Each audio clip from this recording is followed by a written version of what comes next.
This is just a sample of the audiobook. To get the complete audiobook, access the link posted in the first comment. Concentrating on the disparity of numbers of soldiers available and the casualties suffered might appear to be a shrewd way to erode Grant's reputation by sheer repetition, if nothing else, but it also raised troubling questions.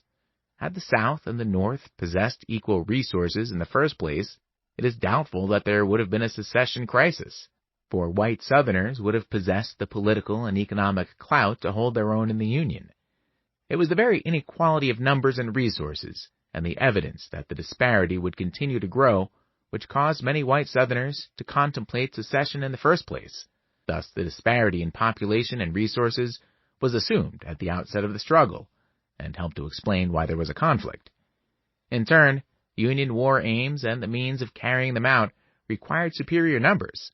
The burden of offensive operations, including the need to occupy territory and protect supply lines, eroded a great deal of the advantage superior numbers gave Union forces.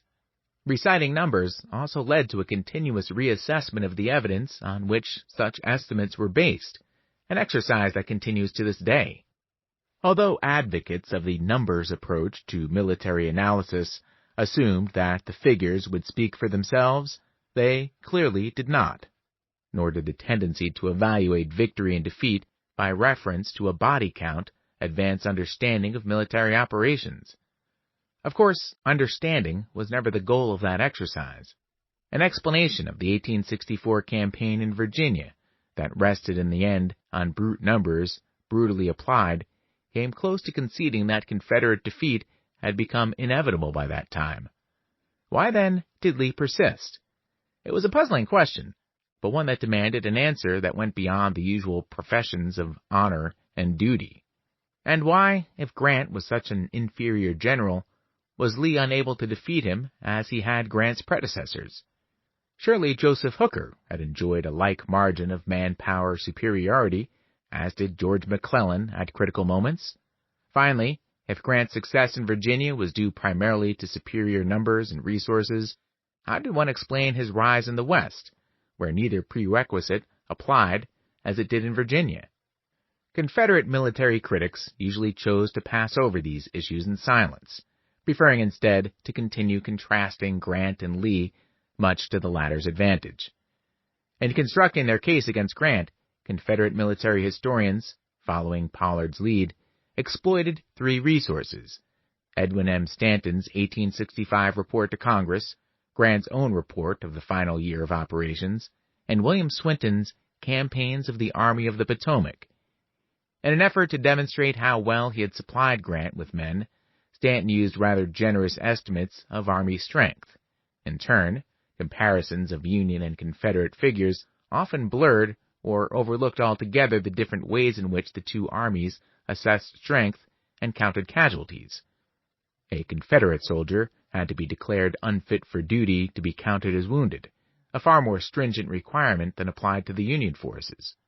Moreover, Stanton's estimates did not take into account either the expiring enlistments that would sap the Union Army of strength in the spring and summer of 1864, or the degree of desertion among conscripts and substitutes.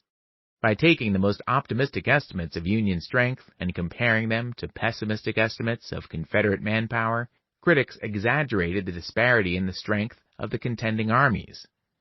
By minimizing rebel losses and accepting at face value some wild estimate of how many Yankee fell in battle, the accounting of casualties reinforced the conclusion that Grant bled his army white. More unfortunate in some ways was the wording of Grant's own report. Pollard, Early, and their successors omitted Grant's discussion of how the need to garrison occupied territory and shield lines of communication and supply offset the Union's superior resources and manpower. They also ignored his plan to conduct coordinated and simultaneous offensives to give the Confederates no rest. Rather, they cited again and again his statement that his plan called on Union forces to hammer continuously against the armed force of the enemy and his resources until by mere attrition, if in no other way, the Confederacy would collapse. That, of course, did not make attrition through repeated assaults Grant's preferred approach.